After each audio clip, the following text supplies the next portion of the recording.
Good morning students, आप सभी का जूलॉजी की ऑनलाइन क्लासेस में हार्दिक स्वागत है। प्रीवियस क्लास में अपन ने जो टॉपिक क्लियर किया था वो था इम्प्रिंटिंग, कॉन्सेप्ट ऑफ इम्प्रिंटिंग, अध्यंकन की अवधारणा। इसमें अपन ने देखा था कि जो एनिमल्स होते हैं वो उनकी लाइफ साइकिल में कुछ ऐसे मूवमेंट्स आते हैं जो बहुत ही सेंसिटिव होते हैं, जिसके कारण वो अपने मदर ऑब्जेक्ट के प्रति आकर्षित हो जाते हैं। इसमें अपन ने हेनरोथ के एक्सपेरिमेंट्स देखे थे, गीज वाले, जो उनको हेनरोथ वैज्ञानिक को अपने पिता मदर ऑब्जेक्ट मान लेते थे और उनके पीछे पीछे ही घूमने लग रहे थे। तो वो थी अपनी इम्प्रिंटिंग की कॉन्सेप्ट, जो अपने लास्ट क्लास में क्लियर कर ली थी। आज जो टॉपिक है अपना वो है मेथड्स ऑफ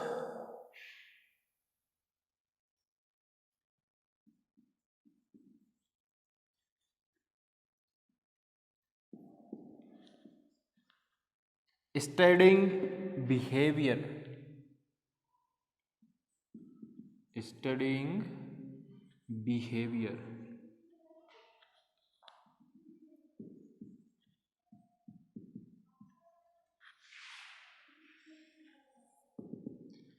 हिंदी में बोले तो व्यवहार के अध्ययन की विधियां। अब तक तो अपन ने कॉन्सेप्ट ऑफ इथोलॉजी देखी थी, जिनमें बहुत सी कॉन्सेप्ट अपन ने क्लियर की है, जिनमें से एसएस भी थी, आईआरएम भी थी, फैब भी थी, एएससी भी थी, उसके बाद कॉन्सेप्ट ऑफ लर्निंग, इम्प्रिंटिंग, ये सभी मोटिवेशन, ये सभी अपन ने कॉन्सेप्ट देखी थी। अब अपना जो टॉपिक स्टार्ट हुआ वो है एनिमल्स का जो बिहेवियर है उसको स्टडी करने की कौन कौन सी विधियां हैं, कौन कौन से मेथड है। तो सबसे पहला जो अपन मेथड लेंगे वो है न्यूरल मैकेनिज्म। न्यूरल मैकेनिज्म यानी कि तंत्रिकीय जो प्रणाली होती है उसके अध्ययन से अपन कैसे एनिमल्स में बिहेवियर की स्टडी कर सकते हैं, वो चर्चा करेंगे। ध्यान से सुनना। साइंस की जितनी भी शाखाएं हैं, जितने भी ब्रांचेज हैं, वो अन्य ब्रांचों से एक दूसरे से निकटता संबंधित है। यानी कि विज्ञान की जितनी भी शाखाएं हैं वो अन्य शाखाओं से एक दूसरे से संबंधित होती है, जुड़ी हुई होती है, चाहे वो कैसे भी हो, किसी भी कार्य से रिलेटेड क्यों ना हो। तो जो एनिमल्स का बिहेवियर है वो उसके ब्रेन, जो आपने नाम सुना होगा फिजियोलॉजिस्ट एवं न्यूरोफिजियोलॉजिस्ट,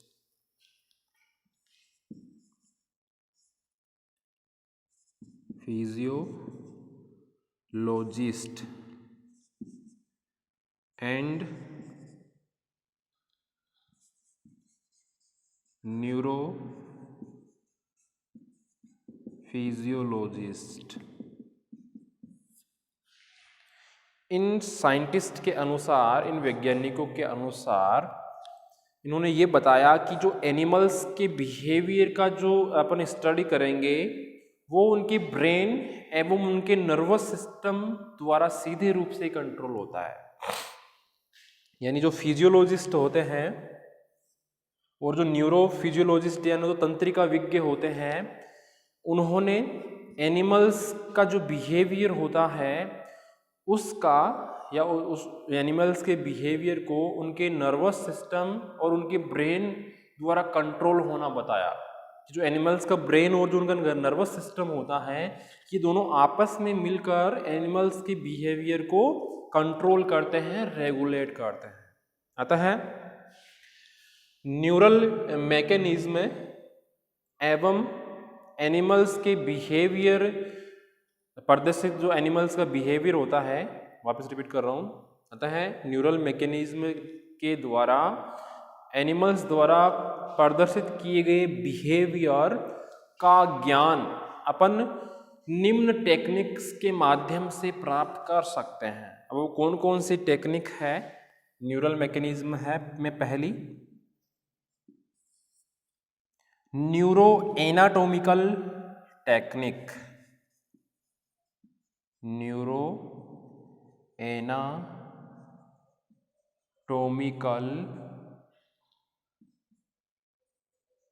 टेक्निक या एब्लेशन मेथड, एब्लेशन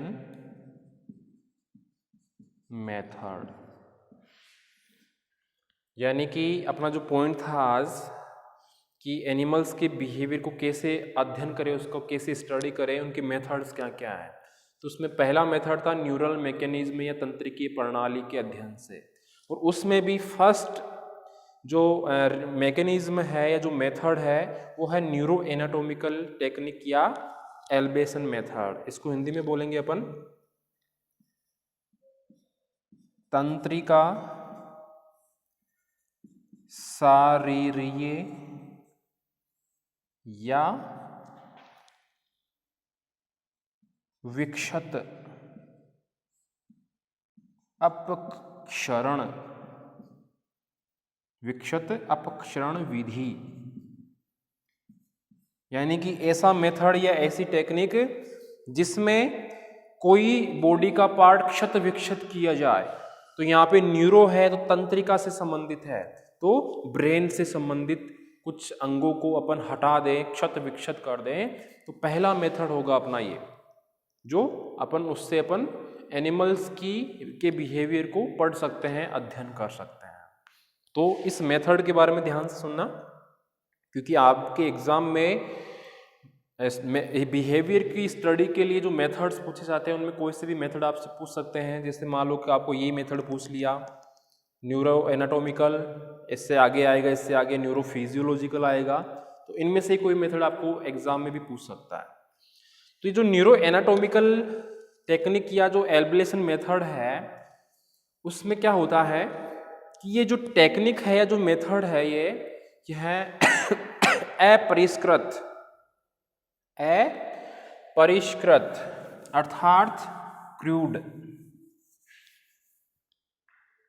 ये जो मेथड है यह अपरिष्कृत अर्थात ओल्ड मेथड।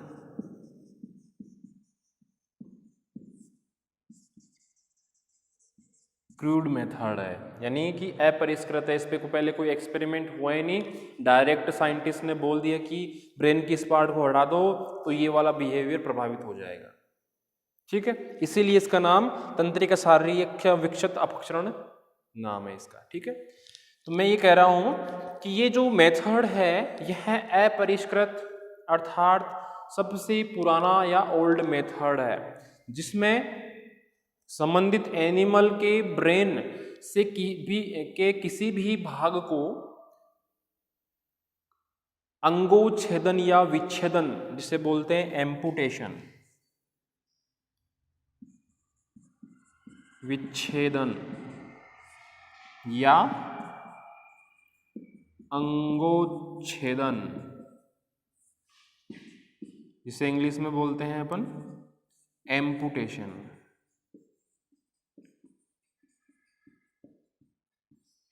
अंगोच्छेदन हिंदी में देख लो अपने तो कि अंग को हटाना, अंगोच्छेदन या विच्छेदन।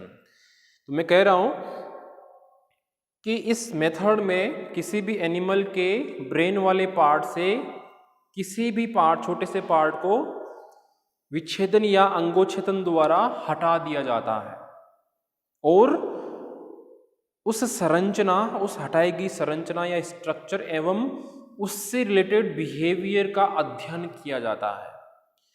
उससे ये पता लगाया जाता है कि इस संरचना या इस स्ट्रक्चर को हटाने से, इस ब्रेन की इस स्ट्रक्चर को या इस पार्ट को हटाने से इस एनिमल का ये बिहेवियर प्रदर्शित नहीं हो रहा, और इस पार्ट को हटाने से ये जो बिहेवियर है ये प्रभावित हुआ है या प्रदर्शित नहीं हो रहा। तो इन दोनों के बीच में, संरचना और बिहेवियर के बीच में संबंध स्थापित किया जाता है और ये पता लगाया जाता है कि ब्रेन के इस पार्ट को अगर अपन हटा देंगे तो एनिमल का ये वाला बिहेवियर प्रभावित होगा। तो उसे ये पता लगा सकते हैं अपन कि जैसे मान लो कि हाइपोथैलेमस के एक पार्ट को हटा दिया तो उससे कौन सा बिहेवियर प्रभावित होगा। तो साइंटिस्ट उस चीज को नोट कर लेते हैं कि इस पार्ट को हटाया तो ये वाला बिहेवियर प्रभावित होगा। तो ये चीज एक तरह से गलत है कि अपन ऐसे अपरिष्कृत तरीके से ओल्ड मेथड से इसे काम करेंगे तो जो संबंधित एनिमल है या जो ह्यूमन है उसको बहुत बड़ा लॉस होता है। ठीक है, इसीलिए इसे अपरिष्कृत मेथड या ओल्ड मेथड के नाम से भी जाना जाता है। ऐसा ही एग्जाम्पल मैं लूं, जैसे मान लो कि मैंने जिक्र किया अभी हाइपोथैलेमस का।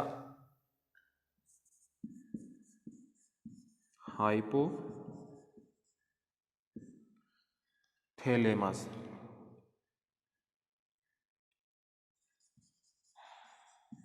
हाइपोथैलेमस में अपन को पता है कि बहुत सारे पार्ट्स होते हैं, जैसे एंटीरियर है, पोस्टीरियर है, लेटरल है, ये सभी पार्ट्स हैं। और इन पार्ट्स में एक स्पेशल सेंटर्स होते हैं जो एनिमल्स की स्पेशल टाइप के बिहेवियर को कंट्रोल करने का काम करते हैं। जिस प्रीवियस क्लास में भी अपन ने देखा था कि जो निद्रा और जागरण की जो केंद्र है वो अलग पार्ट से कंट्रोल होते हैं, वो चीज़ अपन ने वहाँ पे भी देखी थी। और उसी चीज़ को अपन यहाँ भी अगर लागू करें तो अपन देखेंगे कि अगर हाइपोथैलेमस के वेंट्रल मिड पार्ट, अधर मध्य भाग को हटा दिया जाए, किसको? अधर मध्य भाग को अगर हटा दिया जाए तो संबंधित एनिमल की भूख इतनी बढ़ जाती है कि वो अनलिमिटेड फूड ग्रहण करेगा। उसे पता ही नहीं चलेगा कि मेरे को कितना फूड ग्रहण करना है, अब खाना खाना नहीं चाहिए मेरे को। तो वो इतना फूड ग्रहण करता है कि ज़्यादा खाना खाने के कारण उसकी मृत्यु हो जाती है। कब? तब उसकी ब्रेन से अपन हाइपोथैलेमस का वेंट्रल मिड पार्ट हटा देंगे तो वो इतना खाना खाएगा, उसको महसूस ही नहीं होगा कि मेरी भूख मिट चुकी है। वो इतना खाना खाएगा कि ज़्यादा खाना खाने से ही उसकी मृत्यु हो जाएगी। तो साइंटिस्ट ने इसके बारे में क्या बताया कि ये जो सेंटर था हाइपोथैलेमस में, ये पार्ट जो था ये था संतृप्ति का केंद्र। किसका था? संतृप्ति का केंद्र। अब संतृप्ति होगी नहीं, संतृप्त होगा ही नहीं कोई एनिमल कि मेरे को कितना खाना खाना है। जैसे आपको खाना दे दे, आपको पता ही नहीं चले कि मेरे को कितना खाना है, आप खाए जाओ तो पेट तो फटेगा ही फटेगा ना। तो डेथ तो होनी ही है फिर तो साइंटिस्ट ने यही कहा कि ये जो हाइपोथैलेमस का वेंट्रल मिड पार्ट है, अगर इसको हटा दें तो एनिमल, संबंधित एनिमल जिस पर एक्सपेरिमेंट चल रहा है उसकी भूख अचानक बढ़ जाती है और उसको ये पता ही नहीं चलता कि मेरे को कितना फूड खाना है, तो ज़्यादा खाने से उसकी मृत्यु हो जाती है। अतः ये जो हटाया गया पार्ट था ये संतृप्ति का केंद्र था। ठीक है, ऐसे ही अगर हाइपोथैलेमस के अपन लेटरल पार्ट,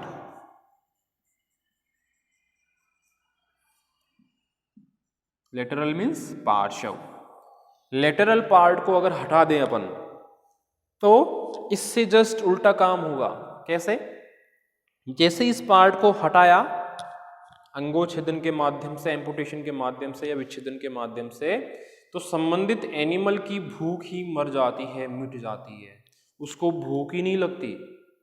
और अगर उसके सामने अपन खाना भी रख दे बहुत ही स्वादिष्ट, जैसे अपने सामने रख दे, तो वो खाना खाएगा ही नहीं क्योंकि उसको भूख ही नहीं लगेगी, क्योंकि अपन ने इस पार्ट को हटा दिया है, हाइपोथैलेमस से लेटरल पार्ट या पार्श्व भाग को हटा दिया है।